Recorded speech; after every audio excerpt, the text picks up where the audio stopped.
You are listening to the Park Flyer Podcast, where we discuss our RC adventures.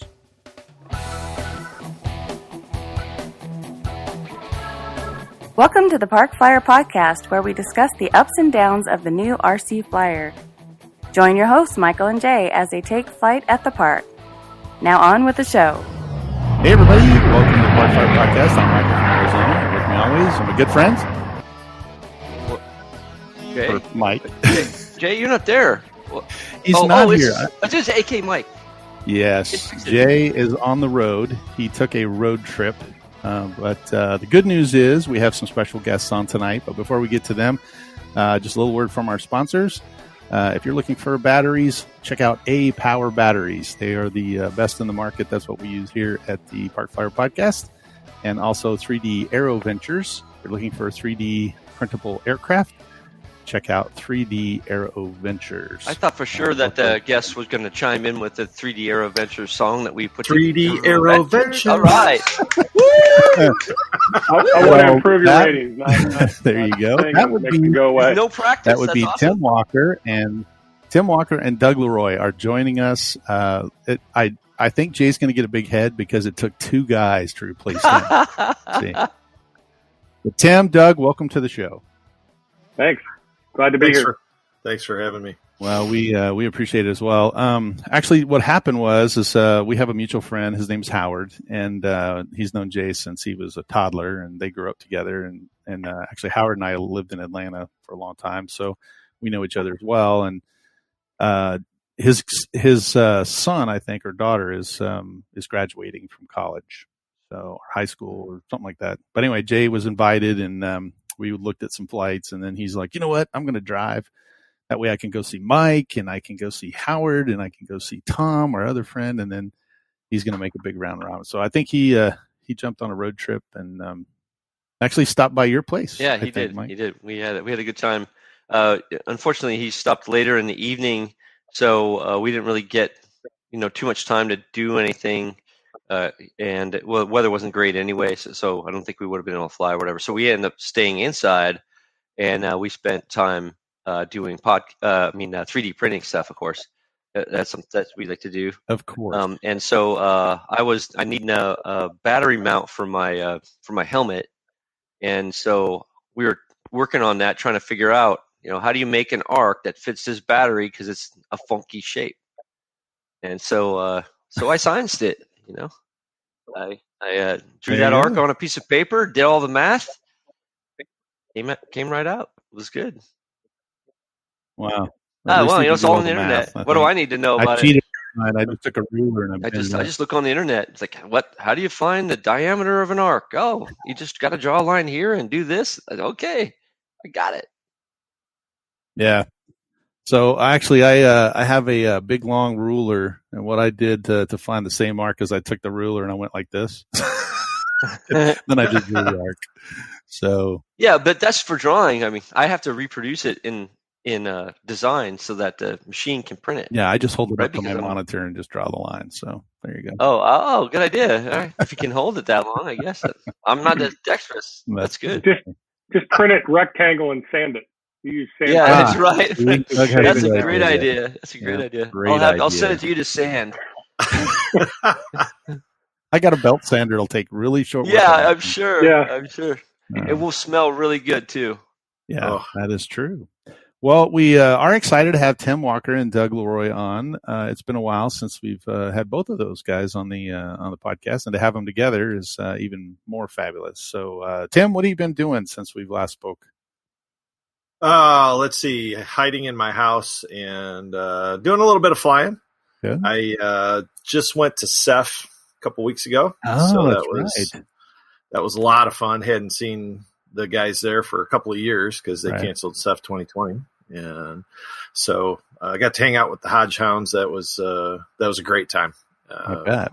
Fantastic. So looking forward to Hayfie actually in the fall and getting to hang out with some friends again. Oh, good. Well, was there anything at CEF that was, out of the ordinary, or? I mean, they haven't had it. I figured there'd be like new products or something like. In the heyday of CEF, there was a lot of vendors there this year. Not so many. which is kind of a bummer. But actually, they got the okay to fly a turbine jet, F-16, and he was doing a high alpha, thing, and the engine flamed out, and just watched it pancake. Was it the BVM, the 1/6 scale or 1/5 scale? I'm not sure what it was. I was kind of away from the flight line. I heard the engine quit, and I snapped my head around, and I thought, "Oh, this is going to be bad." And fortunately, it went into the high grass. I think it'll fly again, but there was some smoke coming up. They ran over with a fire extinguisher. That's always heartbreaking. Yeah. One year at Null, we were. I think there was 8 jets that went in that year. Wow, 8 jets. Yeah, we figured somewhere around, what was it, $250,000 in hardware that got destroyed because they went into the woods at Null. If you've been to Null, there's a 7,000-foot grass runway, full scale runway there that they fly all along, but on the opposite side is a wooded area, and they all pretty much went in there. So I think I saw a video of that one time. The guy was flying, and he came really low pass and turned out, and you just see him go like chink chink chink through the trees.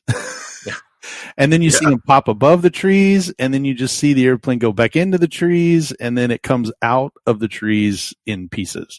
Oh no! So, yeah, he probably hit about 6 or 7. Are you talking about the end runway in Phoenix there? That one we saw? No, that was Barry, and that was funny. I thought you were keeping his name out of it. You'd want. No.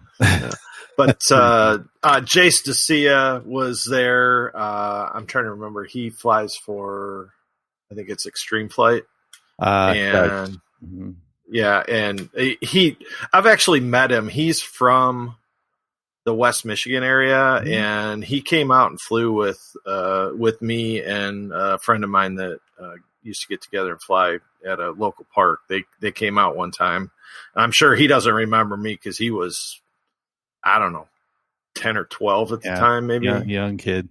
But he is an incredible pilot. Yeah. Just lots of fun to watch. And then Saturday night was probably the most exquisite flying day I've ever had.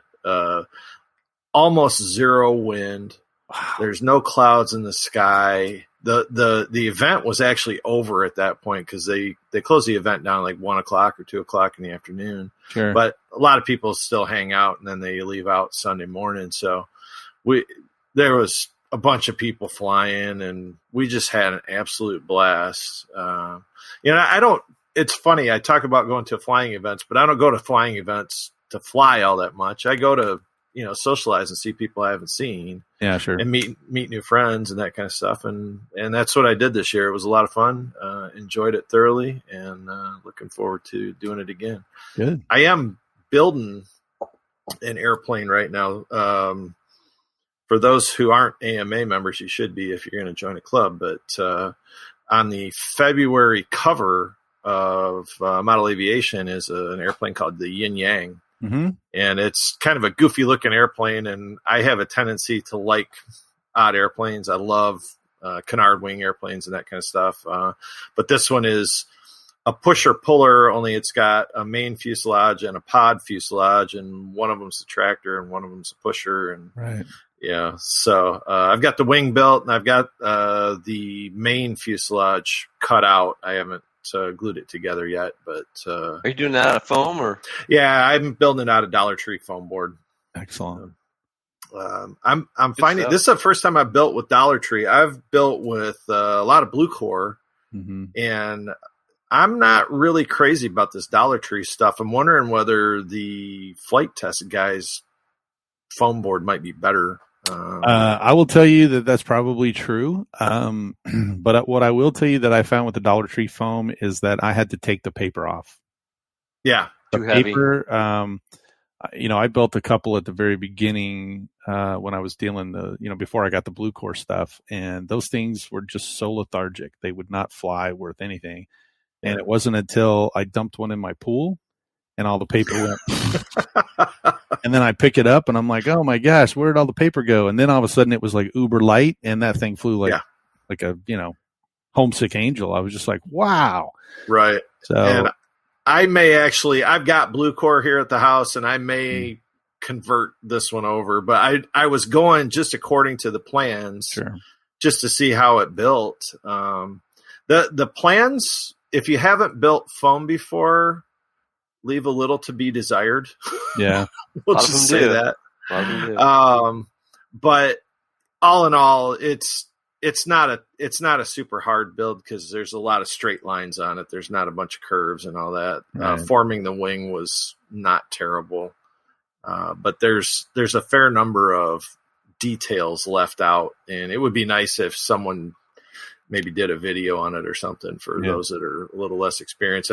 Had I known it going into it, I might have set up a video camera and actually started doing it. I didn't realize how lacking the instructions were until I got halfway through the wing build, and I thought, so, but if I do it in Blue Core, maybe I will throw a video out there just for anybody else that wants to build this goofy looking airplane. Well, I will tell you that the foam board stuff, if you remove the paper, you can always put, you can do two things. Number one, you can put tissue paper and then Minwax over the top of it, and that'll give you a little bit of strength left, but it won't be as heavy. Yeah. Or you can actually put that real thin painters, the brown paper. They make it. You can buy it at Home Depot in a roll of like 12 inches, and it's just uber thin. Like if you blow on it, it tears. You can put it on there and Minwax it as well. And if you put Minwax on it, then you can actually sand it and paint it. Oh, okay. So, it's dealing. I mean, I'm talking years of experience way back when we were doing all this for, before the turbine world, grabbed it. Mike, when's the last time you actually touched a foam plane? Who, me? Yeah. It wasn't too long ago. I was at the park. I know you fly your foam plane, but I mean, like, when's the last time you built a design?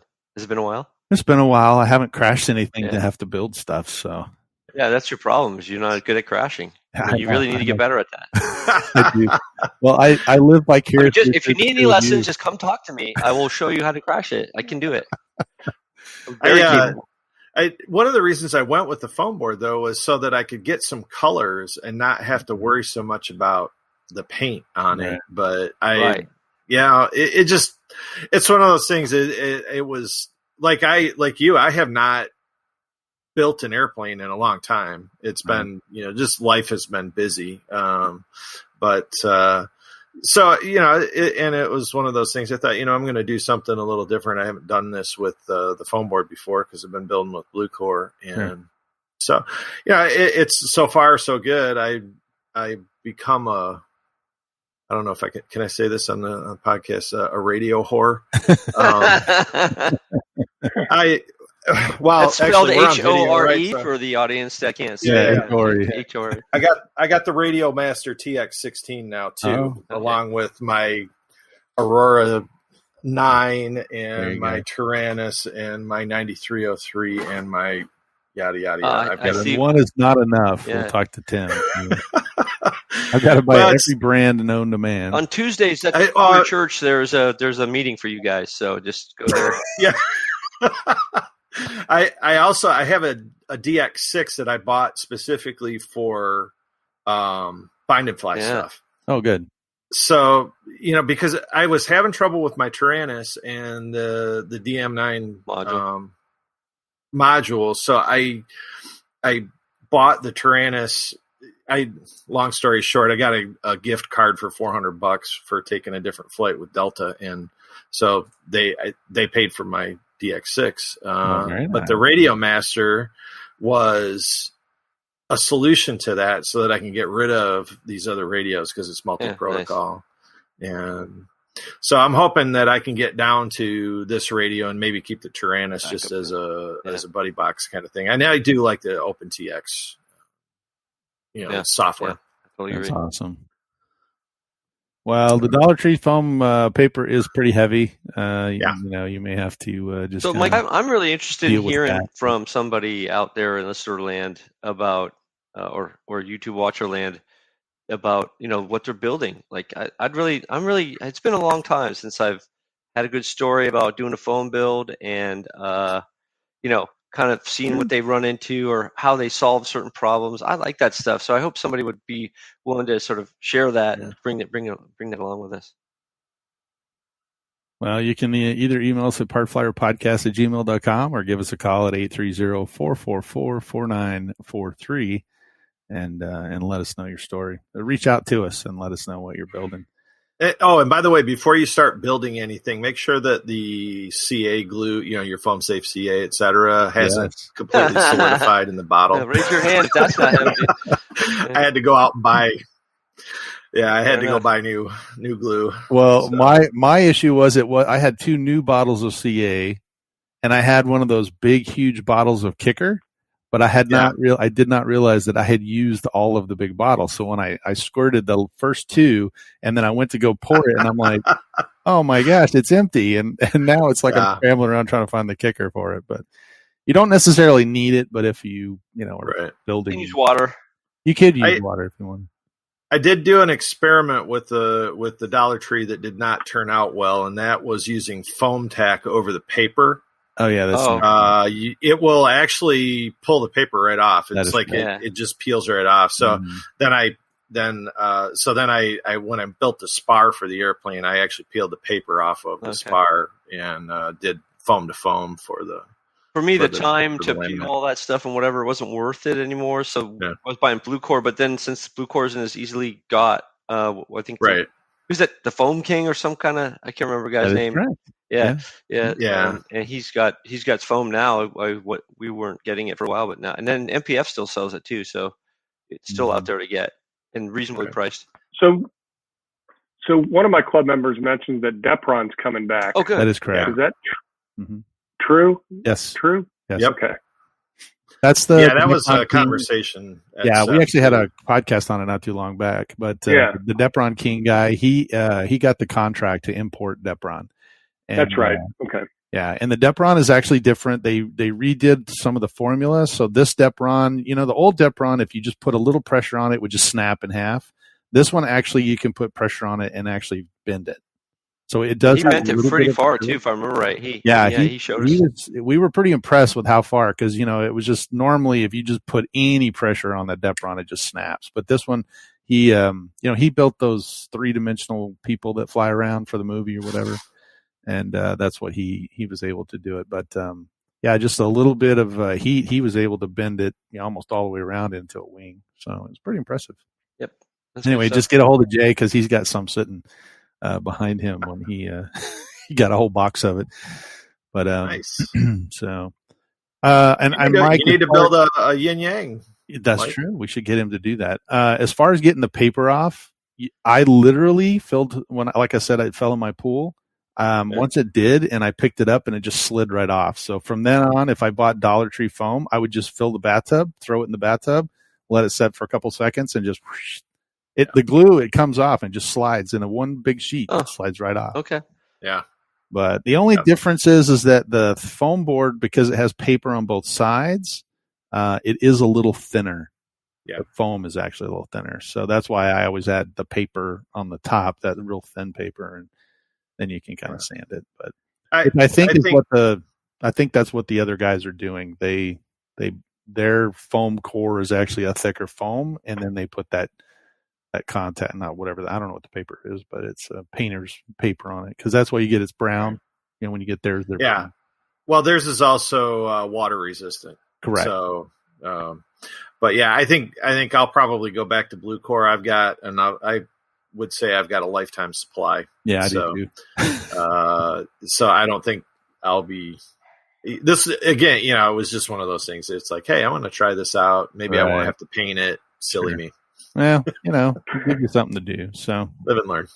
Well, Doug, you've been busy, or what have you been doing? Your club is cranking out there with the COVID finally kind of winding down. It is. We're pretty much back to normal operations now. Yeah. we've, as typical every year, even last spring, as things were shutting down, we were getting several new pilot inquiries a month, and that's picked that right back up this season. In fact, it was so plentiful, just dealing with we had a list of 7 or 8 people that had contacted us and said, "Hey, I'm interested in learning more about the hobby. Can we come out and see you guys fly? What planes do you recommend? Blah, blah, blah."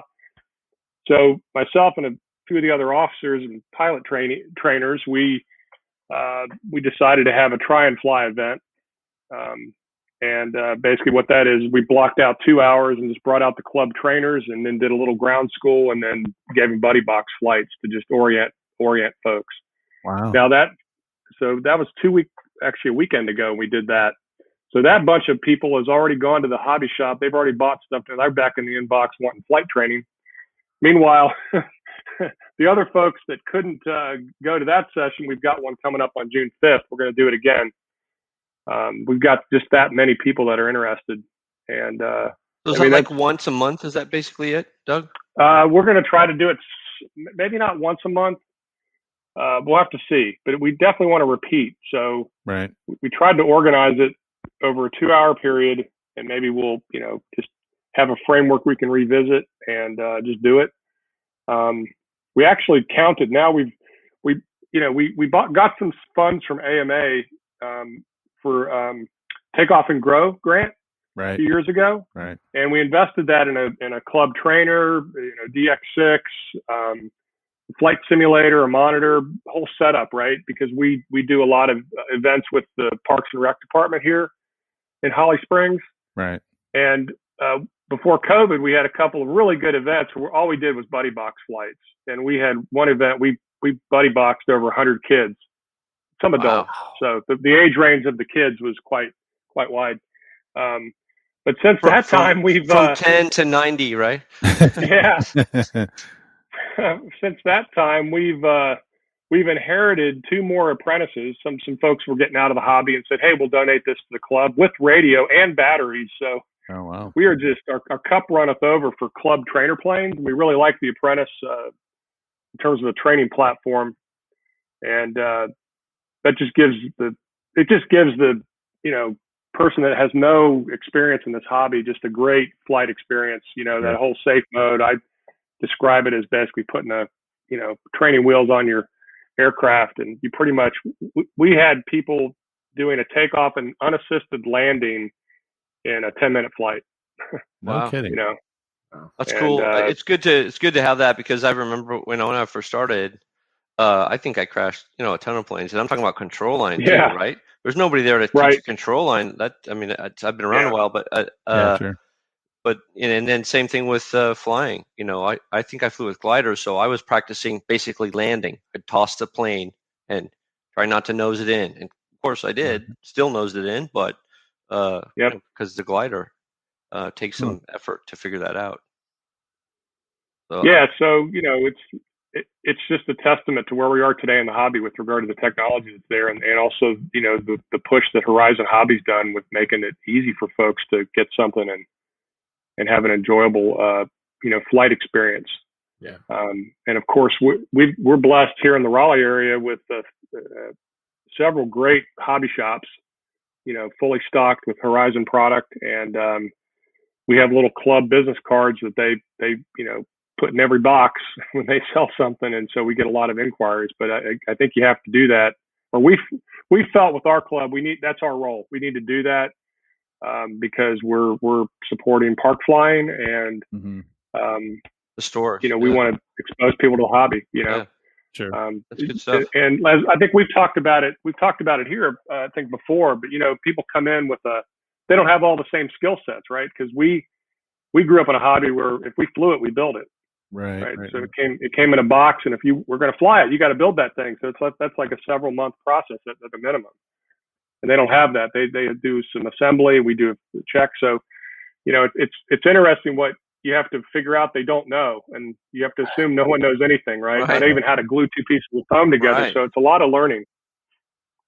And anyway, that's cool. That's amazing to me that you have this list of people that are reaching out to you and saying, "Hey, I want to learn to do this." And I think that's a it speaks volumes to the hobby shops because, one of the things that Jay and I have always talked about is that when you go into a hobby shop, they're there to sell new product, right? And they don't really ask you what your level, what some guys do, well, where are you level wise? But most consumers will go in and go, wow, I want that turbine guy, I want that EDF right there. And you're like, you're probably not ready for the EDF, but how about we do this? Oh, I don't want that stupid plane. That looks stupid, So it's a testament to your groups out there that they were actually saying, hey, this is a club. They can help you get started. And I wish more people would do that, in the hobby world. So it's just one of the things that it's, unfortunately for us, even in a place like Phoenix, we have seen such a decline in hobby shops. I mean, I think we're down to maybe 2, possibly 3 hobby shops total in the whole Phoenix metro Mike, what's area. that one that we went to the last time you went over there? I think I got a lot of my props for the fun jet there. It's a smaller. It's a physically smaller, but it has a lot of stuff in it. Shop. Was it Hobby Bench? Yeah. No, not the other. The other one.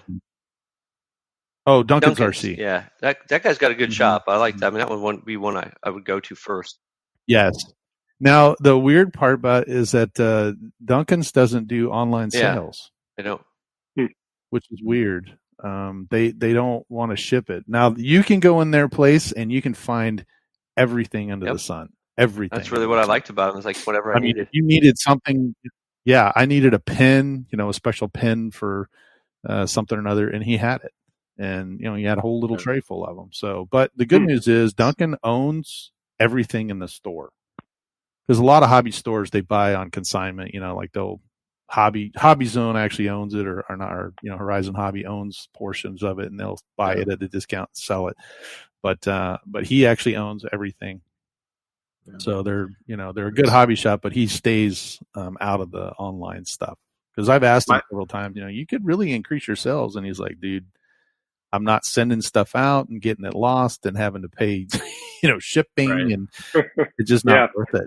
Not worth it. Yeah. So my local hobby shop really has gotten more into the cars. I think that's where the money is right now. It is the ground stuff. They've got a track that they can run close, and then so they've got a fair amount of aviation stuff. A lot of airplanes hanging from the ceiling and that. And that makes sense to me too. Like it's to have a track near your store, right?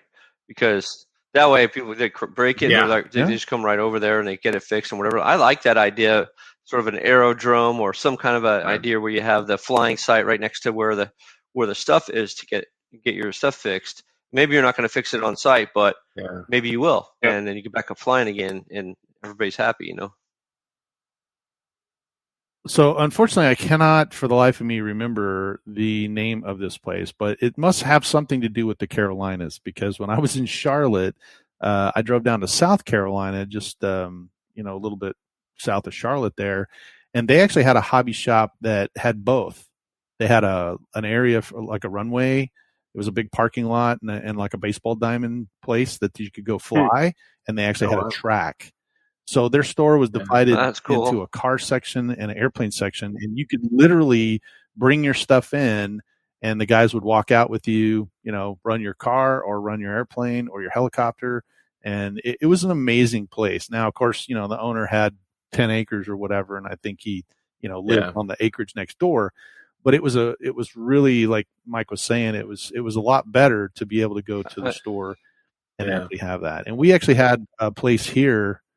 Matter of fact, it was a national chain, I think Hobby, National Hobbies or something, or Hobby City. Hobbytown? Hobbytown, yeah. Hobbytown had a location here where they were co-located with like a indoor go-kart track. And then they had their own RC track for cars. And I used to go to that place all the time and buy airplane stuff, but they, like Tim said, they just started getting more and more and more into cars, and their aircraft, just dwindled down to nothing. When you went in there, it was like, what do you have? Oh, well, we can order it. I'm like, dude, I can order it online. Yeah. That's the one thing that really irritates me when I go to retail shop and I'm there to spend money. And then they go, oh, well, we can order it for you. And then you can come back. And I go, Right. dude, I just drove an hour over to your place to buy it and to have it in my hands. If I ordered it, it would come straight to my house. I wouldn't need to come all the way back to you, right? Because I can order off of Horizon Hobbies just as easy as you can for the same price. Right. So I'm fortunate in that my hobby shop is about 3 miles from my house. It's also unfortunate because it's 3 miles from my house. Yeah, you got to. That's why you're still working, I imagine. That's exactly right. Money, That's fine. He's pretty good about keeping a reasonable amount of aviation stuff around. But the frustrating thing to me is if you want an FPV transmitter or something like that, there's one. Yeah. You don't have any selection, and it's not one of the ones. It's going to be something probably from Horizon. Right. And to their defense, though, I feel like you go to other stores that we have in town now. I mean, when I moved from Alaska to here, I thought, yeehaw, and I'm going to be able to go to a store and there's going to be choice. And you know what? Those stores here look the same as they did in Alaska. They got big space, but you go to the rack and there's like half of it's missing, and either it's on shipment, whatever that on order, whatever that means, or they just not buying it. Well, and whatever. Unfortunately, I think COVID hit a lot of people. I think the decline in the hobby because of some of the online hobby stores and the consolidation that was going on, kind of hit us pretty hard. But to Doug's point, I think it's a lot better today because people can, go buy something, go to the club, or find a place to go fly and just go out and fly. Where before, I mean, I tell the story a lot, but when I was in college, I mean, there was a guy that had 11 years it took him to build this clip wing Taylorcraft. And, and it was immaculate, and he crashed it in 30 seconds, but, and splattered it all over the runway. But that was one of those things, right? You took pride in building it, and then you took pride in flying it. And then today, I've been with guys at our club where they buy something, they throw it in the air, they want no instruction. I got it, boom, and they're back to the hobby store to buy another one 20 minutes later. Yeah. And sometimes I think there's a lot more advantageous, thought processes in going into the building phase. Cause like Doug said, you have to learn a little bit more of it, but in today's world, it's so, all right, I'll just get this foam airplane, glue it back together and, go from there. Well, foam is so much easier to put together than put back together after a crash than balsa is. But I was talking to somebody at SEF. He'd been on staff with the Fayette Flyers there. But he said they've had 63 or 64 vendors over the years through there, and only about 12 of them are still in business. Wow. So that tells you what kind of consolidation has been happening. Sure.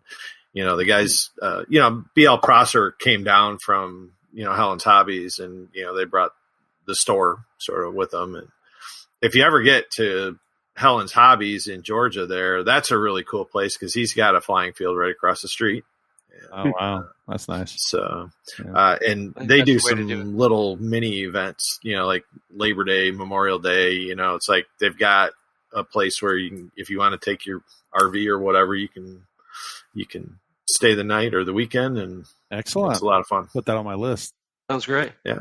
So Doug, you told me something the other day. I think you've been building on a plane or working on. I don't think it's a foam plane that you cut out yourself, but it's another plane. Consendo, maybe. Yeah, well, some podcast is becoming the enabler to suggest to people. There you go.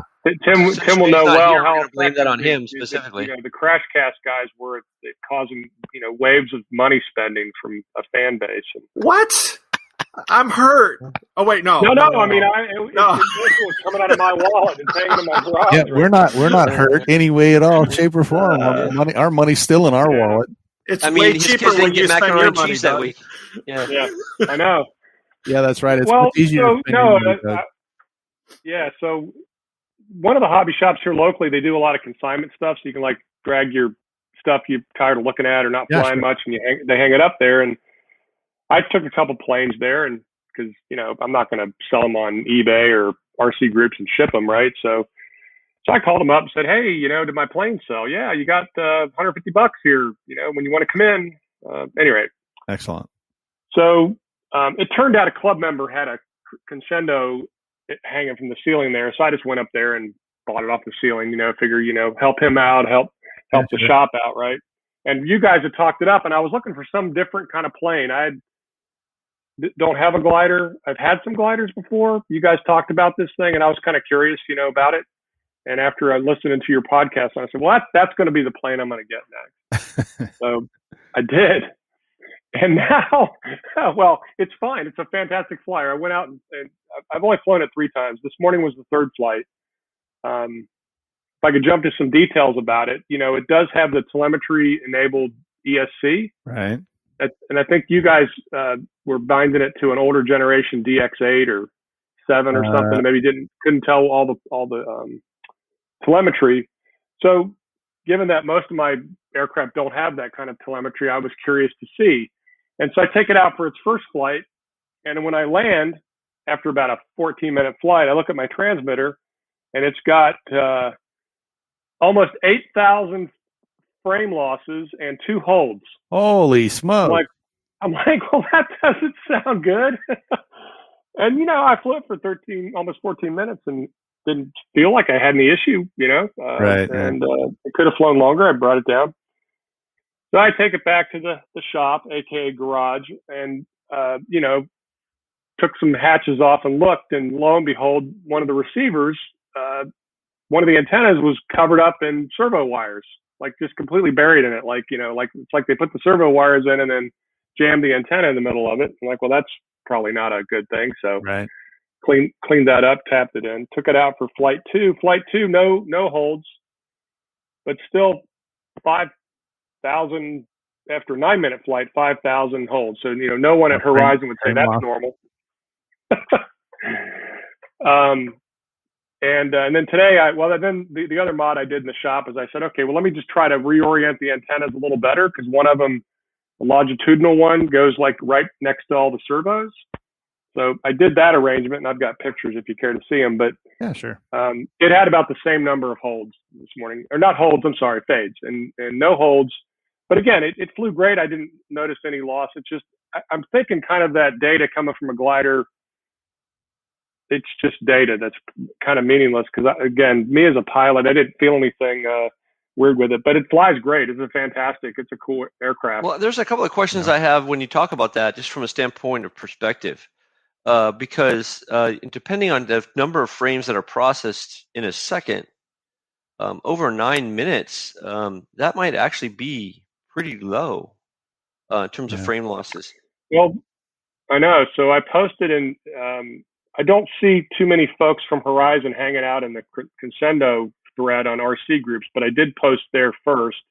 Sure. And I think folks other than me were just having fun with the aircraft, not paying attention to the telemetry screens, because you're flying. Just have fun flying it, man. Just turn that data off. Right. But I think that's I think that's good stuff, right? Because I think that's relevant to all of our, like you say, antenna placement, dealing with servos, motor noise, electronic noise, EFI, whatever, all that stuff. So, what did you find? Well, actually, just roll back to the conversation we just had. You buy this stock out of the box, right? And if I only know those things because growing up in the hobby with 72 megahertz AM radios, that was all the thing, right? Right. You were going to get a radio hit. It just didn't take you down or not, right? So anyway, but when I open it up, I mean, it's basically from the factory in an undesirable state to where, I guess, Joe Pilot, even though I had 2 holds reported, I didn't know that I had a hold. So it seemed like it flew fine. I didn't feel like I've got no control. So, maybe to just Joe Public, it's going to be fine. They're not going to even notice a difference, but I don't find that ideal, right? When it comes from a factory like that. But at any rate, I had that knowledge of antennas and the interference and stuff. And so that was what I did for the So routing. did you get any feedback on, like I said, how many frames per second or whatever it processes? And yeah, well, that was the other thing I was going to mention. So I did post there. Some of the folks from Horizon Tech Support and actually engineering are on the DX thread, And so I posted there and got some response, and actually a calculator that basically, it's just a formula that says, hey, here's the number of frame losses. Here's how long the flight duration. And it's just a, good, green, yellow, check it out, to red, got to make changes, right? And I played with that, and there's basically no amount of frame losses above 800 for a 15-minute flight that are going to be green. Right. And when I land and I have over like 6,000, but I don't know what else to do. I mean, maybe just stop. Well, here's another receiver. possibility, and I think that you have to kind of consider this.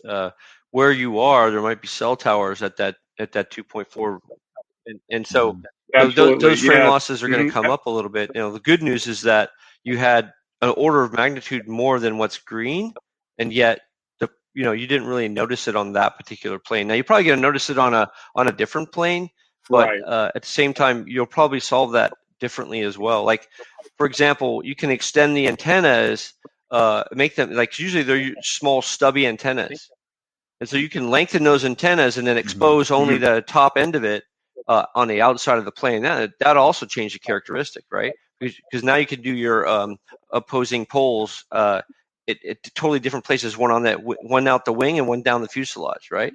And so if you right. Well, absolutely right, and that's what I did before I flew it this morning. I did exactly that. I took the little coax tip of the because these have really long leads. Although the way it's factory installed, I think there's some adhesive that's got them in there, so I didn't want to tug on them. But I did that to kind of expose it.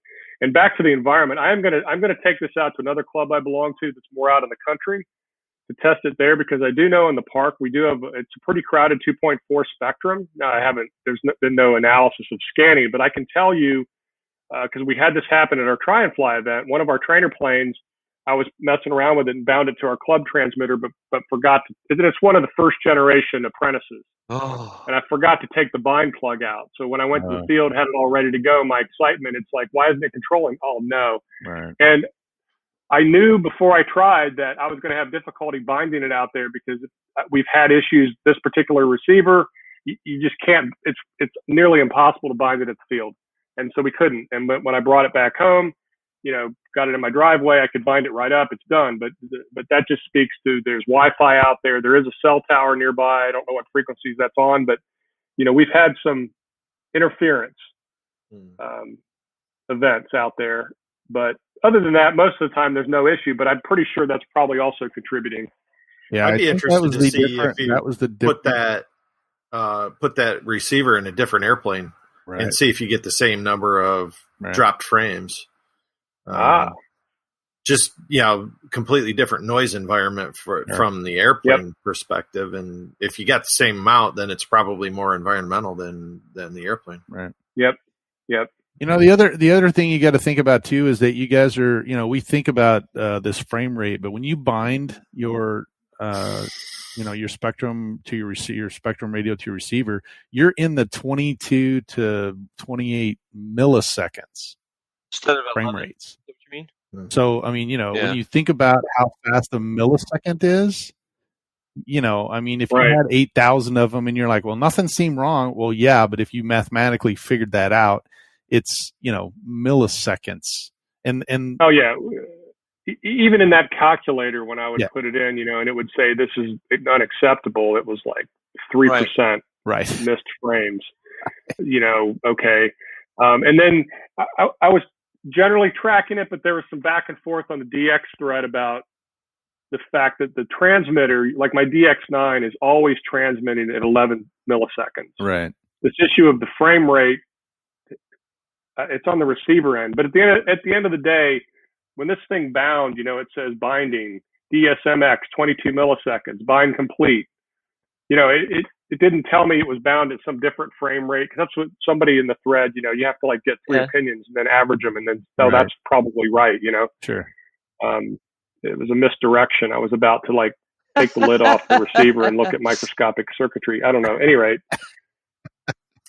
I was just curious, but I'm going to turn these screens off and not look, because the other thing too is it's like I'm still learning how to have it report out, and I found out how to make it report battery voltage to me, so I'm all excited about that. And I thought about having it report to me the frame rate, but that'll probably just cause me to go into AFib or something because my blood pressure and everything will no, blow what it'll up. do is you'll end up having to buy a $5,000 scanner that you're going to use to scan this. It's like I don't fly unless this $5,000 scanner says A-OK. And Tim will say, That's exactly. right. But Tim will say, look, push all that aside. Here's your Tyrannus. Yeah. Yeah.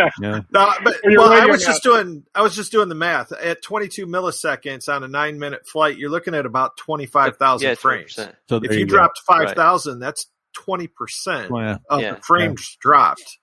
That's pretty significant. Yeah, that's a quarter. So yeah, I guess I would be interested to see whether it's environmental or whether, but or whether it's the airplane. But at the same time, even though you're dropping 20% of your frames, but it is a glider, it's still flying like you didn't even notice. Right. So I do have a question for you too.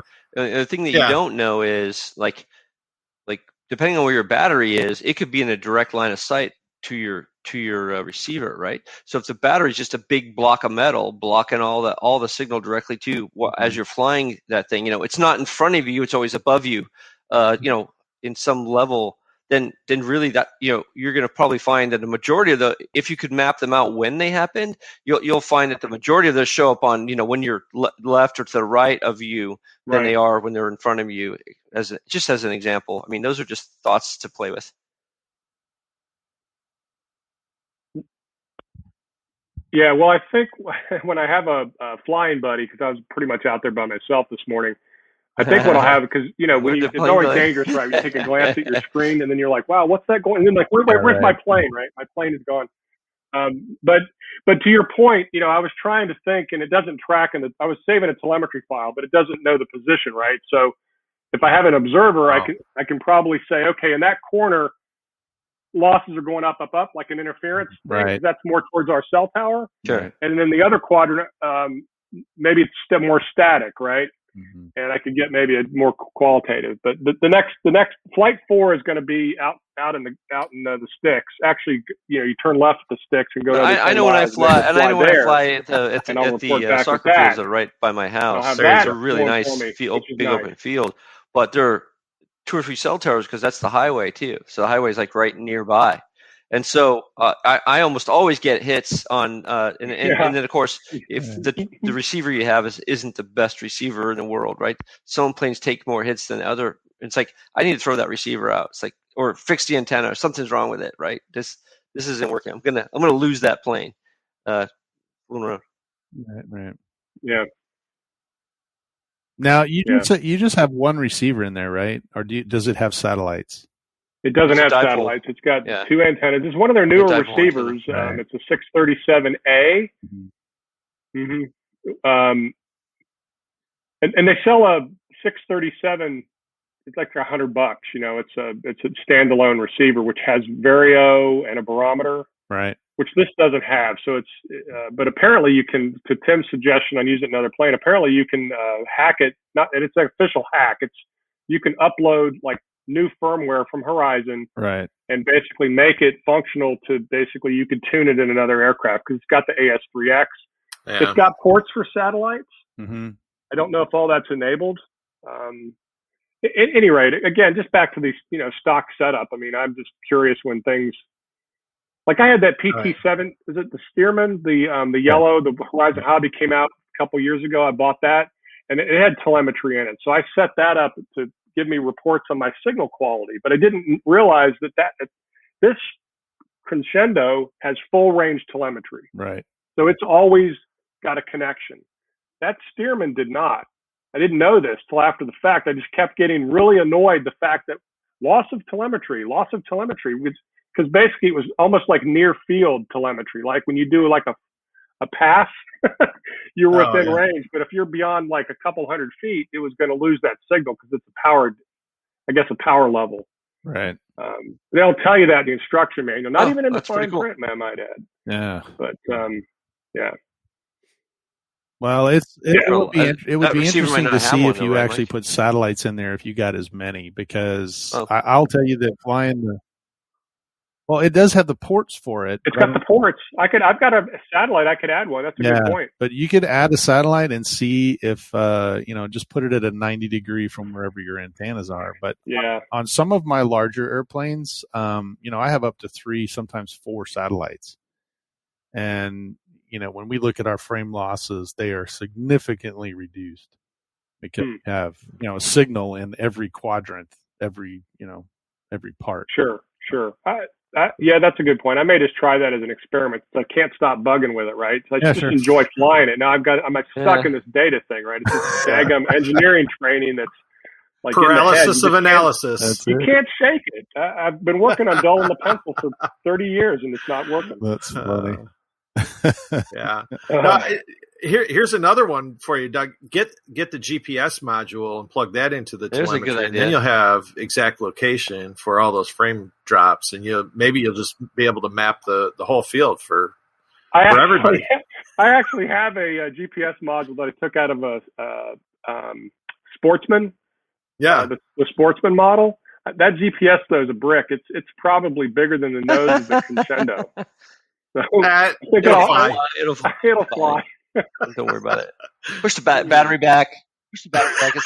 That's the thing. I know when we're not going to go on radio brands, and Spectrum's great. I love it. It's great. But, this whole idea of these whole satellites and all these multiple antennas, it just felt wrong, And so we laugh at, you take this plane off, it looks like a porcupine. Why? Because you've got 8 satellites on it, right? But it's getting because you want that multi-diversity. I don't know what you call that.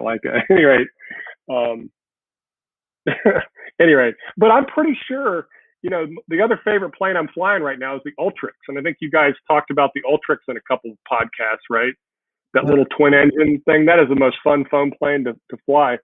And I don't even get above 100 fades on that thing. And I fly it as high and as far as I'm flying this Crescendo. Yeah, but there's probably not as much interference internally. Probably not, because you've got instead of having a single module, the motor is all single, right? So it's all being fed down. Now you have 2 that are on the outsides, and when I wonder too, it could just be the receiver. It's possible that receiver is not doing great. You might put that just in your house and see how many losses you get over a 15-minute thing. Just sitting next to it, outside the plane or whatever. That's true. And just kind of get a baseline that way, and then you can have something to work with. Doug, it's funny. You're sort of beating yourself about doing all this data analysis, but I'll tell you, that's interesting stuff, right? Because it really helps you understand what's going on. And some people could care less. You're like, yeah, Doug, whatever. Go talk to somebody else. I'm busy flying, right? And but you and I think we'd have a great conversation. It's like, let's try this. Let's put foil around something. Let's do, and we could find ways to isolate and analyze that stuff. And to me, that's part of this hobby. That's what makes it fun for me. Right. And also watching Mike fly, because I can't fly like that. And occasionally he'll reach over and go, here, do you want the L29?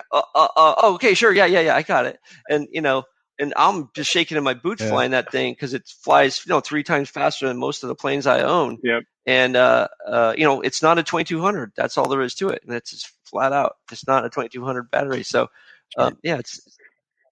Yep. Well, but you actually got a couple of new batteries though. I did. I got one. I got one from Scott.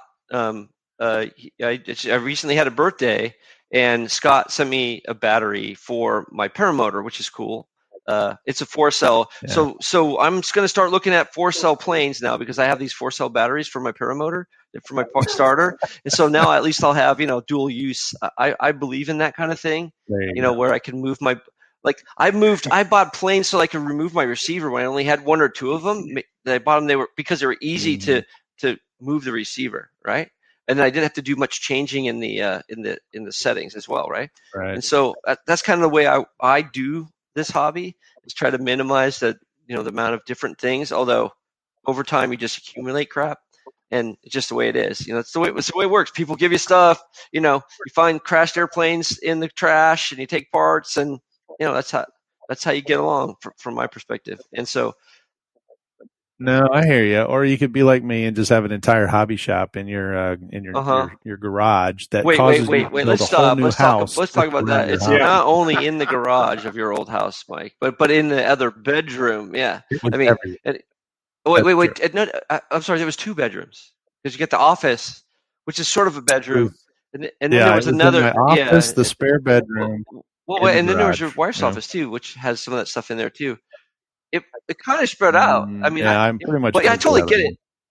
She is. Wife is a saint. We Mike. all love her. Yeah, she is. Well, I don't know if she's a. I mean, she is a saint, but the whole point of the new house is so that I have an entire you hobby can bet wing she's going on to that side of execute the with house. reckless abandon anything that crosses that threshold. I mean, it's like, what is this doing in the kitchen? You know, with the hammer, smash! It is no longer in the exactly. kitchen. Gone. That's but for some reason, there's no better building table than the kitchen table. I totally agree. Come on. Oh, I yeah. totally agree. Because the refrigerator's right there, and you got water that you need, and I totally agree with you. I know. Yeah, I and totally it's agree. cool. You're not like sweating and dripping sweat into your radio gear and that, and getting frustrated. Yeah. I have.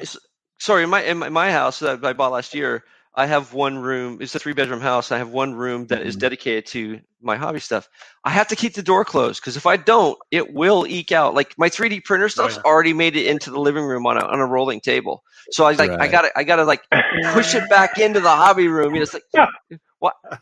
So what do you do? Does that rolling table have a little holder for your beer? It can. I don't drink, but it can. Yeah, I mean it's. Yeah, there you go. It's actually, I mean, we could have your water, your seltzer, or whatever. No question. Yeah. No question. And if it doesn't, I can print one on my 3D printer, so that's fine. So it's no big deal. There you go. Exactly. I'm not worried about it. Excellent. Yeah, that's funny.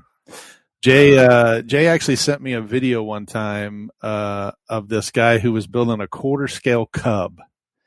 And the one thing I noticed as when he sent me the video and I was watching it, and then he called me back, he goes, "What'd you think of the video?" And I said, "Well, the one thing that I noticed in the video is that the guy building it is single." And he gets this like weird look on his face, and he's like, "How do you get that from the video?" And I go, "Because this quarter scale cub was sitting in the living room, like his front door. You can see the front door, and then the kitchen. cub Yeah, was completely in the living room." I go, "There's no woman on the planet that would allow that to happen." For sure, that's right. Yeah, there was no other utility for that object that could make that okay. That's right. Nothing. That's correct. Zero. Not That's at all. You can't even call it a coffee table because it just wouldn't No. work. Yeah. Sure can't. You can't disguise it. No. But he had the wings on it and everything, and it was Oh my sitting God. right in his living room. And I thought, yeah, that's a single guy because there's no way if he was married. I think my wife's a saint, but that guy, she probably moved out for the week. Who knows? Well, and the other challenge is, not letting your garage get taken over. Like for me, a garage is for parking my cars. That's a strict rule I have. And if I can't park, if I can't park my cars in the garage, I have too much stuff. Yeah. That's a personal rule for me. We can actually take a tour of Tim's garage because he's sitting in it. Oh no!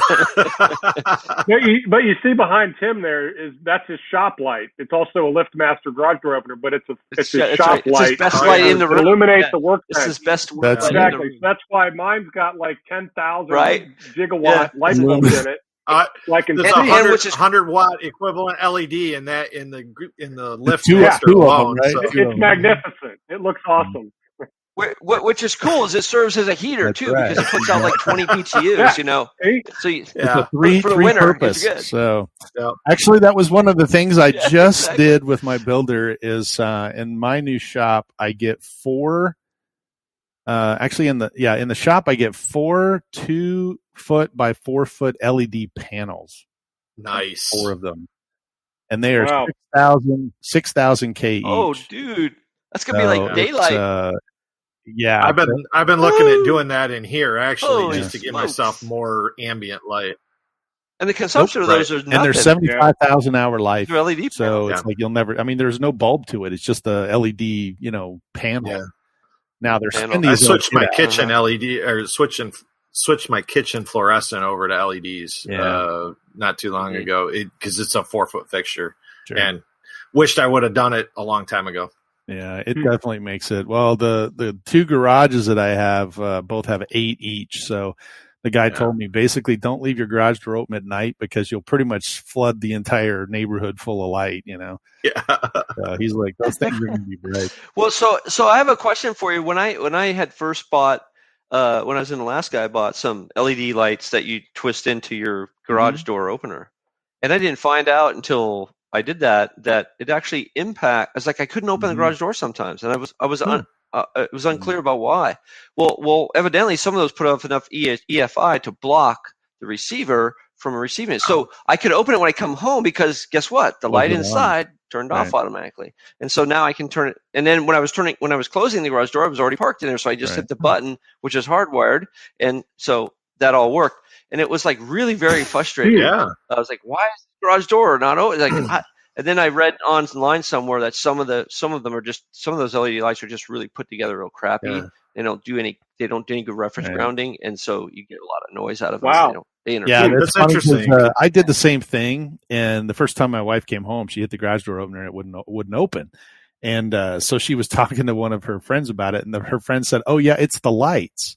So now my wife would pull up to the garage and turn her headlights off, and still wouldn't work because she didn't understand. She thought it was the headlights on her car. Oh, that's No, good. it's not the headlights really in your car. It's the though. headlights in your garage door opener because they're really cheap. I bought them, at Walgreens or whatever for $2. Right. But they if you did not know that, they can actually do interfere with your garage door opener. So I wondered about your panels. Was there any kind of as they did that's a consideration? I don't know. They are low profile. We'll have to address that. But these are specific. Yeah. The ones that I have looked at are specific for shops and garages. Sure. Well, plus they're probably physically far enough away where the EFI is not going to really be. Yeah, they're not actually because lights are right next to the electronics, right? Exactly. Right. Yeah, the one LiftMaster are sitting right on top of the electronics. So you have one in the front, one in the back, which is what I had, and they would interfere with that signal. I'll be honest with you. This particular experience with my garage door opener actually drove me into studying EFI more. Oh, no kidding! Because of that. Yeah, I started looking into it. It's like, well, I guess if the light bulbs can do it, then what else can be interfering with radio frequency? And then I was like, and then I learned a bunch about how signals work because where I worked, there were a ton of radio engineers there, so we'd have big conversations about the theory of how that all works and stuff. And it's like, this is cool stuff to me because it all fit in with the radio control hobby I have. Sure. That's so. I was qualifying something at work. This was 5 years ago, doing the qualification testing, and it failed its initial EFI test, and we had to go through and, figure out. It turned out the motor was absolutely horrible. They had a plastic housing around it, put an aluminum housing around it, and everything. It was changes. Couldn't even tell it was on.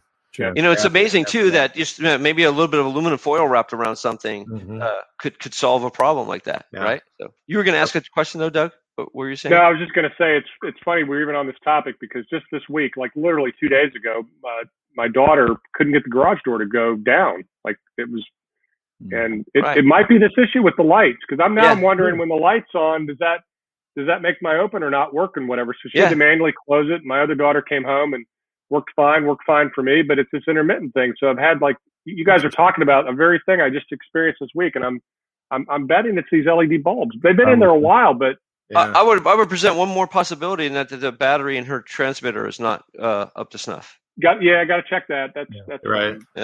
But I'm curious now. I'm curious because if it's working for you two and not her, I'm gonna point towards the transmitter. Then I am gonna be the that's right. LED that's lights. Right. But it's easy test, right? You just unscrew the light bulbs and see if her thing still works. And it could still work, and it could be the lights. But if she had a better battery, it might not matter.